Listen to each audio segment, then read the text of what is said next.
नमस्कार दोस्तों, जैसा कि आप जानते हैं दक्ष 411 क्लासेस पे आज मनोविज्ञान की एकदम शुरुआत होने जा रही है।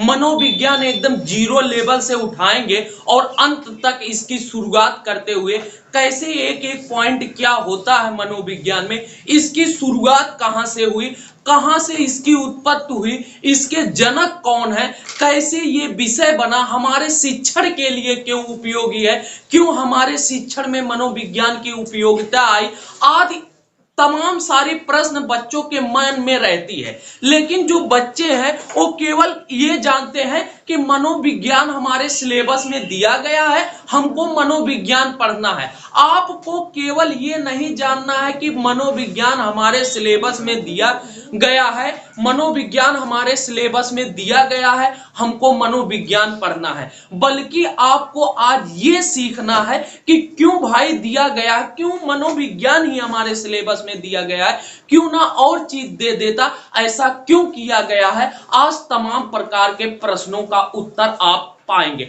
और निश्चित ही है कोई भी विषय पढ़िए वो हमारे सिलेबस से क्यों जुड़ा हुआ है, क्यों ऐसा किया गया है, उसकी परिस्थिति क्या है, उसका देश काल क्या है, उसका वातावरण क्या है, उस विषय की स्थिति क्या है, तमाम बातों की जानकारी हमारे जहन में होनी चाहिए। ये हमारे लिए उपयुक्त बात है। जैसे आप जानते हैं, आप इससे पहले तमाम चीजों की तैयारी कर चुके होंगे। मेरे कहने का मतलब आप ग्रेजुएशन किए हैं, उसके बाद ग्रेजुएशन के बाद बीएड या बीटीसी कर रहे हैं या किए हैं, तब जाके इस स्तर पर आए हैं। तो ये सब जो हमारे लिए भूमिका है, क्यों तैयार की गई, क्यों हमारे लिए पढ़ाया जाता है, तो उसका कुछ कारण होगा। आइए एक एक कारण जानते हैं। सबसे पहले जानते हैं मनोविज्ञान होता क्या है। आइए इसके बारे में अध्ययन करने से पूर्व आज पार्ट 1 है, पार्ट 1 में हम कुछ बातों को आपको बताएंगे, कल दूसरा पार्ट चलेगा, कुछ बात दूसरा बताएंगे। सबसे पहले जान लीजिए मनोविज्ञान है क्या।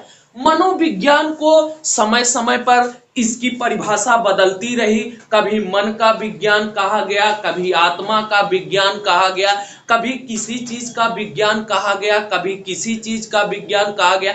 इससे हमको नहीं मतलब है। सबसे पहला हमारा विषय ये उत्पन्न होता है, सर मनोविज्ञान की उत्पत्ति कहां से हुई, कौन इसके जन्म है, जनक है, कौन इसके फादर है। भाई कोई भी विषय आप जानते हो इस तरह के जो आते हैं उनके कोई ना कोई जो है जनक या फादर होते हैं, तो आप जानिए। सबसे पहले आप यहां पर लिखिएगा, साथ साथ आप लोग नोट करते भी चलिए, दोनों काम होता रहेगा, मैं पढ़ाता भी चलूंगा, नोट करते। इसके जनक जो है वो अरस्तु महोदय है। इसके जनक कौन है, इसके जनक जो है अरस्तु महोदय है। आप लोग ध्यान दीजिए, अगर पूछा जाएगा मनोविज्ञान का जनक कौन है, का जनक कौन है, तो मनोविज्ञान के जनक जो माने जाते हैं वो अरस्तु महोदय माने जाते हैं। सब वास्तव में सही भी बात है, इसके जो जनक माने जाते हैं अरस्तु महोदय माने जाते हैं। लेकिन कुछ लोग विलियम जेम्स का नाम लेते हैं, कुछ लोग विलियम जेम्स का नाम लेते हैं, जेम्स का। आज दोनों चीज मैं कंफर्म कर दे रहा हूं कि वास्तव में इसके जनक कौन है। वास्तव में इसके जनक जो है अरस्तु है। लेकिन अगर पूछा जाए आधुनिक मनोविज्ञान के जनक कौन है, आधुनिक मनोविज्ञान के जनक, आधुनिक मनोविज्ञान के जनक कौन है, मनोविज्ञान के जनक, विज्ञान के जनक, तब आप लोग बच्चा ध्यान दीजिएगा, तब आप लोग विलियम जेम्स का नाम लेंगे। ध्यान दीजिए दोनों क्वेश्चन पे। अगर पूछा जाए केवल मनोविज्ञान का जनक, तब क्या कहेंगे, अरस्तु।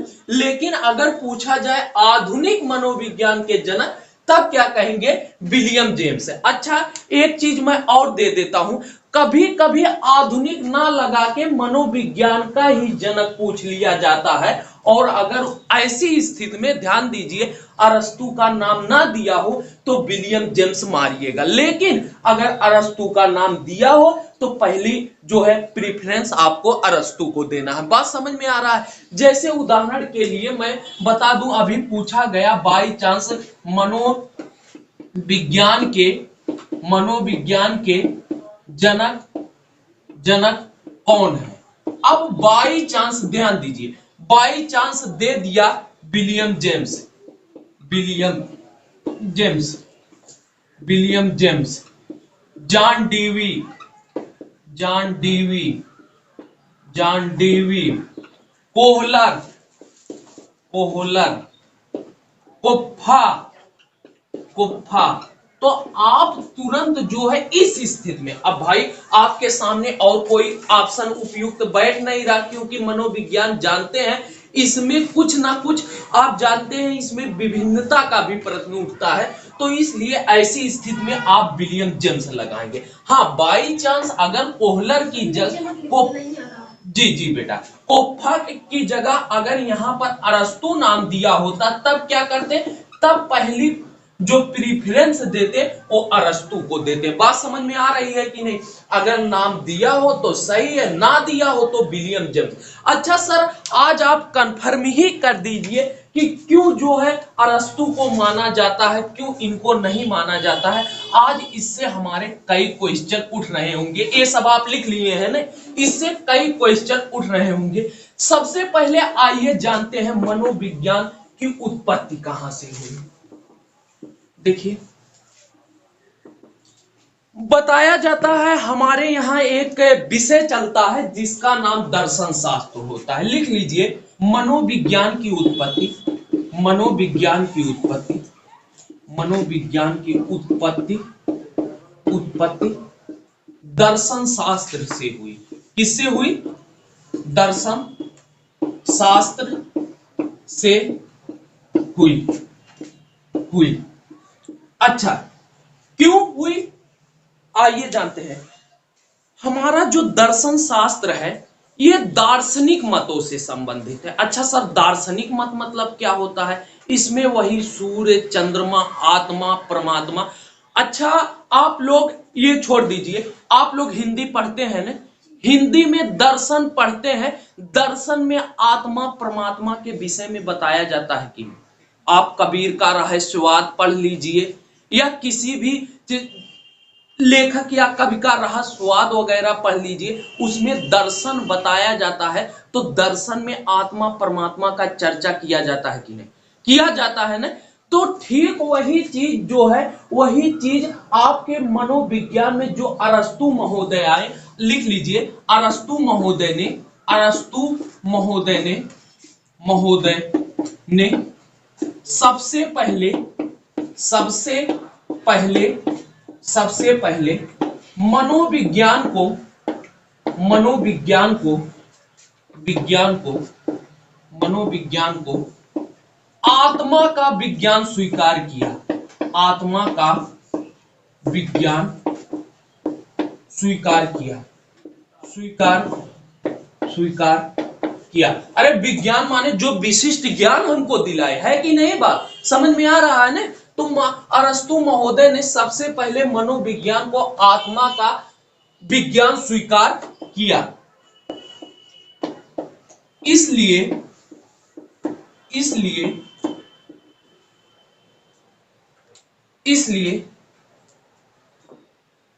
मनोविज्ञान का संबंध, मनोविज्ञान का संबंध, संबंध दर्शन शास्त्र से लगाया गया, दर्शन शास्त्र से लगाया गया।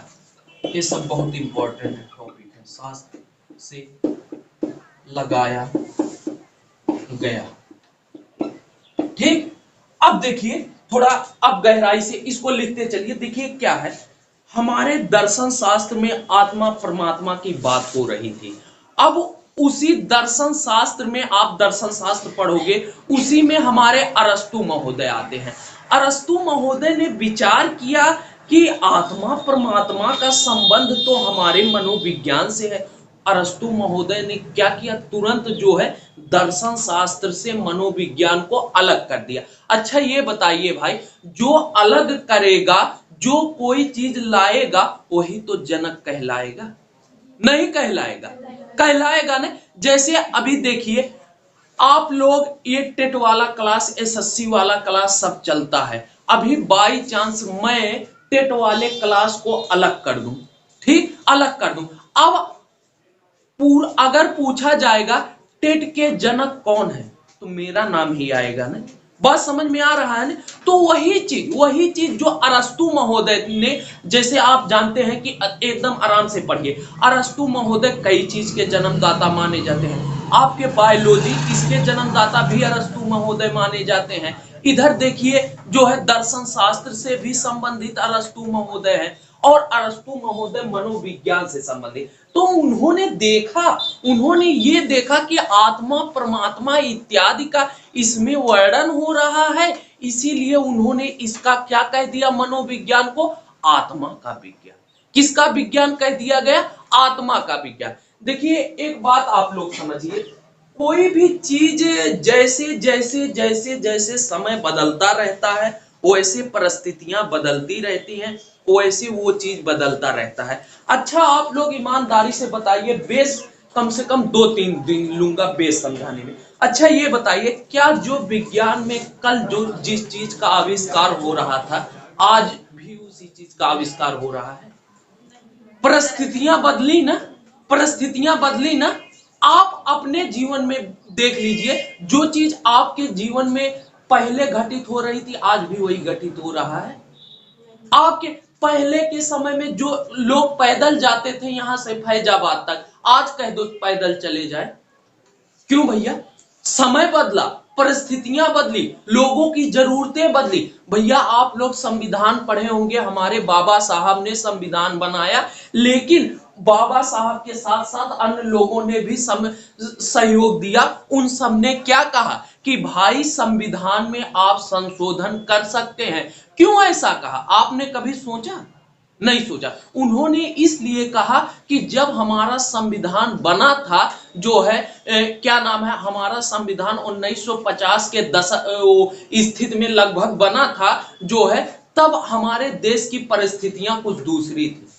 समझ में आ रहा है ना, तब दूसरी थी। लेकिन वो सब जानते थे कि जैसे जैसे युग बदल रहा है भाई, परिस्थितियां भी बदलेंगी। बात समझ में आ रहा है ना। पहले का मानव क्या होता था, पहले का मानव कुछ भोजन करता था, मांस वगैरह खाता था, जंगलों में रहता था, धीरे धीरे अधिवास का जो है अपना एक निवास बनाना चालू किया, फिर धीरे धीरे उसके पास और तरक्की किया। आज देखो बड़े बड़े मकानों में। तो परिस्थितियां बदली की नहीं, जब परिस्थितियां बदली तो साथ उस मानव का सामंजस्य भी बदला। बात समझ में आ रहा है ना। तो ठीक वही बात मनोविज्ञान में भी लागू होता है। सबसे पहले जब अरस्तु महोदय आए, अरस्तु महोदय ने कहा कि भैया इसमें तो आत्मा परमात्मा का वर्णन होता है, यानी कि मनोविज्ञान को मैं आत्मा का विज्ञान मान रहा हूं। फिर आए कुछ लोग, कहा नहीं नहीं, आत्मा से नहीं काम चलने वाला है, इसको चेतना का मान दे। फिर आए कुछ लोग, फिर कुछ नाम दिया गया, फिर जो है मन का विज्ञान इसको माना गया, फिर मन का विज्ञान। फिर देखिए कैसे क्या होता है, थोड़ा परिस्थिति समझिए। सबसे पहले आत्मा की बात हो रही थी, आत्मा का आया, फिर क्या हुआ, फिर जो है इसमें चेतना संबंधित। अच्छा चेतना आप समझते हैं ना? नहीं समझते। चेतना जिसे कहते ना, चेतनम रहा, चेतनम रहने का मतलब होश में रहो। कहते हैं कि नहीं, मनोविज्ञान आपके जीवन से संबंधित विषय है, इसको बारीकी से समझिए, बहुत अच्छा है। होश में रहो, तो इसको क्या किया, चेतना का विज्ञान माना। अच्छा फिर नहीं काम चला, फिर आगे आया, फिर कहा चलो इसको मन का विज्ञान मान लेते हैं। मन का विज्ञान माना, धीरे धीरे वाटसन वगैरह आए, इसको कहा नहीं, मनोविज्ञान तो आधुनिक युग में सब जो व्यवहार कर रहे हैं दैनिक जीवन में, वही तो मनोविज्ञान है। अच्छा कैसे, थोड़ा स्पष्ट कर दे रहा हूं। आप अपने जीवन में तमाम प्रकार के व्यवहार कर रहे हैं ना, व्यवहार करने का मतलब कार्य कर रहे हैं, एक दूसरे से अच्छे से बोल बैठ रहे हैं, एक दूसरे से पढ़ाई कर रहे हैं, एक दूसरे के यहाँ जा रहे हैं, आ रहे हैं, खा रहे हैं, पी रहे हैं, यही सब क्या है, मनोविज्ञान है ना। माने आप अपने कहते ना कि उनका व्यवहार कुशल बा। अब आपको बात समझ में आई, तो ये चीज हुआ। खैर हमको इतना समझना था, मतलब छोटी सी बात, तो ये चीज। अच्छा अब इस पे जो क्वेश्चन बनता है, सबसे पहला क्वेश्चन कहां से बनेगा मैं बता दूं। पहला पूछेगा मनोविज्ञान के जनक कौन है। मेरा उद्देश्य है आप यही याद करो, आपको ज्यादा समय ना लगे। मनोविज्ञान के जनक कौन है, तब क्या कहोगे आप लोग जवाब दीजिए, अरस्तु महोदय। और पूछा जाएगा आधुनिक मनोविज्ञान के जनक कौन है, तब विलियम जेम्स है। अगर पूछा जाएगा मनोविज्ञान किस विषय से अलग हुआ है, तब दर्शन शास्त्र से अलग हुआ है, या फिलॉसफी इसी को अंग्रेजी में कहते हैं। अच्छा, ये पूछ लिया जाए। अच्छा, फिर कहा जाएगा मनोविज्ञान को प्रारंभ में कौन सा विज्ञान माना गया, तब आत्मा का विज्ञान माना गया ना, आत्मा का विज्ञान। तो इतना कॉन्सेप्ट हमारा तैयार हुआ कि नहीं, तैयार हुआ। अच्छा, अब आप लोगों को समझ में आ गया। अब आपसे कोई पूछे, अब मुझे जो कंफर्म करना है और जो है ये कंफर्म करना है कि सर लोग तो कहते हैं विलियम जेम्स हैं, लेकिन आपने ऐसा क्यों बताया, आज वो भी स्पष्ट कर दीजिए। देखिए वो भी सब एक एक क्वेश्चन स्पष्ट होगा। भैया अभी अभी आपने कहा कि सर अगर आप टेट वाला क्लास अलग करेंगे एसएससी से तो आप ही उसके जनक माने जाएंगे। बात समझ में आ रहा है। विलियम जेम्स जी को क्यों माना गया, विलियम जेम्स जी आधुनिक सिद्धांत दिए, आधुनिक सिद्धांत ज्यादा दिए। इसका मतलब ये थोड़ी नहीं है कि वो जनक हो जाएंगे। आप बात समझिए, जैसे मैंने टेट का क्लास अलग किया, उसके बाद मैं अलग करने का अलग करके थोड़ा बहुत एक दो बात बता के उसके बाद चला गया। बात समझिए, एक दो बात बता के चला गया। आए सौरभ सर, उसके बाद आए सौरभ सर एकदम अच्छे से पढ़ा रहे हैं, नए नए नियम दे रहे हैं, नए नए सिद्धांत निकाल रहे हैं कि टेट वालों को रोज पेपर होगा, टेट वालों को रोज टेस्ट देना होगा, टेट वालों के लिए ये होगा वो हो गया। अच्छा क्या बताइए, क्या वो जनक मान लिए जाएंगे सौरभ सर? बल्कि उनको आधुनिक का जनक कह सकते हो, कह सकते हो आधुनिक का। नहीं, विषय से रिलेटेड पढ़िए, मैं हर विषय का ज्ञान इसमें दूंगा।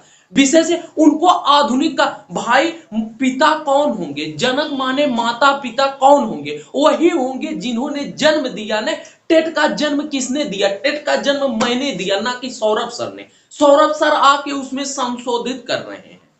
बात समझ में आ रहा है। उनको आधुनिक का जनक कह सकते हैं। जैसे आप हिंदी पढ़ते हैं ना, हिंदी में दो शब्द आता है, एक पूछा जाता है खड़ी बोली के जनक, खड़ी बोली के जनक, खड़ी बोली के जनक, और एक पूछा जाता है आधुनिक खड़ी बोली के जनक, आधुनिक खड़ी बोली के। स्पष्ट है बच्चा, अभी समझ जाओगे। बोली के जनक। अच्छा, अब आप ईमानदारी से बताइए, अगर मैंने पूछ लिया खड़ी बोली के जनक, तब किसका नाम बताएंगे, किसका नाम बताएंगे? क्यों ना यहाँ भारतेंदु हरिश्चंद्र नाम दे देते। बहुत अच्छा, आप लोगों ने कहा क्योंकि वो आधुनिक है। अच्छा, यही चीज है, अमीर खुसरो ने कहीं ना कहीं शुरू में ही खड़ी बोली का प्रयोग करना आरंभ कर दिया था कि नहीं? किया था ना। अमीर खुसरो आदिकाल से थे। बात समझिए, अमीर खुसरो आदिकाल से थे, आदिकाल में खड़ी बोली का प्रयोग करना शुरू कर दिया था। अब भले ना जो है खड़ी बोली अस्पष्ट रही हो, थोड़ा अस्पष्ट रही हो, लेकिन उन्होंने शुरुआत तो कर दिया, न्यू तो डाल दिया उसका। बात समझ में आ रहा है। अभी पूछा जाएगा दिल्ली सल्तनत का संस्थापक कौन था, आप लोग कुतुबुद्दीन ऐबक का नाम, लेकिन अभी वास्तविक संस्थापक पूछा जाता है तब आप इल्तुतमिश का नाम लेते हैं। ऐसा क्यों, कभी आपने सोचा? नहीं सोचा है। आज मैं मनोविज्ञान, यही जो कहते हो सर जी हमरे पेडागोजिया ना आवत, यही तो पेडागोजी बनता है। कितना ज्यादा उसका गहराई में, कितना ज्यादा आप दिमाग लगा ले जाते हो, यही व्यवहारिक, जिसको ये थ्योरी आ गया उसको पेडागोजी समझने में ज्यादा दिक्कत नहीं है। पहले 2 दिन 3 दिन विषय की भूमिका समझो, तब जानोगे विषय होता क्या है। बात समझ में आ रहा है। क्यों? क्योंकि कहीं ना कहीं कुतुबुद्दीन ऐबक ने गुलाम वंश की नींव डाल दी थी, डाल दी थी कि नहीं? बाद में बहुत अच्छा काम किए, जो है भले से सौरभ सर बाद में बहुत अच्छा काम कर रहे हैं, लेकिन कहीं ना कहीं मैंने टेट की नींव डाल दी है। बात समझ में आ रहा है ना? तो वही बात है, आज के बाद अगर कोई आपसे पूछता है, हो सकता है जैसे आप लोग पीआरटी का इंटरव्यू देने जाओगे, और मुझसे पीआरटी का, मैं इसलिए कह रहा हूं, मुझसे पीआरटी के इंटरव्यू में यही क्वेश्चन पूछा गया, सेम टू सेम यही क्वेश्चन पूछा गया। तो मैंने स्पष्ट कर दिया कि सर ये जो है, मैंने पूरा, खैर मैं इंग्लिश में वहां दे रहा था इंटरव्यू, लेकिन आप लोगों को हिंदी में ही बता देता हूं, मैंने पूरा स्पष्ट कर दिया सर, इसीलिए जो है इसको यहाँ पर मनोविज्ञान के जो है जनक माने जाते हैं, और ये आधुनिक के जनक माने जाते हैं। तो मेरा उत्तर जो है, बात समझ में आ रहा, मैंने सटीकता के साथ उत्तर दिया। क्यों? क्योंकि मुझे विषय के बारे में जानकारी, कोई भी विषय पढ़ो तो उसके बारे में जानकारी, कल बताएंगे कि चेतना का विज्ञान क्यों है, आगे क्यों है। अच्छा, इससे संबंधित अब मैं आपसे प्रश्न पूछना चाहता हूं कि आप लोग बताइएगा, मैंने अभी अभी बताया कि अगर पूछा जाए कि मनोविज्ञान के जनक कौन है, तब क्या कहोगे? और मैं पूछ लूं, भाई आप लोगों का भी एक्सपीरियंस मैं चाहता हूं, और मैं पूछ लूं क्यों अरस्तू है, तब? हाँ, बहुत अच्छा, उन्होंने न्यू डाली थी, कह सकती हो, बढ़िया बात है कि उन्होंने न्यू डाली थी, और उन्होंने देखा कि ये आत्मा से अलग हुआ विषय है। बात समझ में आ रहा है ना? ये चीज है, तो उन्होंने न्यू डाली थी इसकी, तो इसीलिए उनको ये माना जाता है कि जनक है। अच्छा, एक चीज आप लोग और जानते रहिए कि मनोविज्ञान की चीज को सामंजस्य करके पढ़ा जाता है, कोई चीज सामंजस्य करके। देखिए मनोविज्ञान में क्या है, विषयों से संबंधित, आप मनोविज्ञान में एक चीज सीखे होंगे कि मैं बता रहा था जब पेडागोजी हल करा रहा था, कि पुरानी बातों को नई बातों से जोड़कर क्या करना चाहिए, पढ़ना चाहिए। अच्छा, ये चीज हर विषय में लागू होता है कि नहीं? आप लोग ध्यान दीजिए, इसमें से लगभग सब बीटीसी बीएड करे होंगे, आप लोग शिक्षण कौशल के बारे में जब सूक्ष्म कौशल बनाते होंगे, टीचिंग वूचिंग किए होंगे, तो वहां पर आपको सबसे पहले प्रस्तावना मिलता है। प्रस्तावना मिलता है कि नहीं?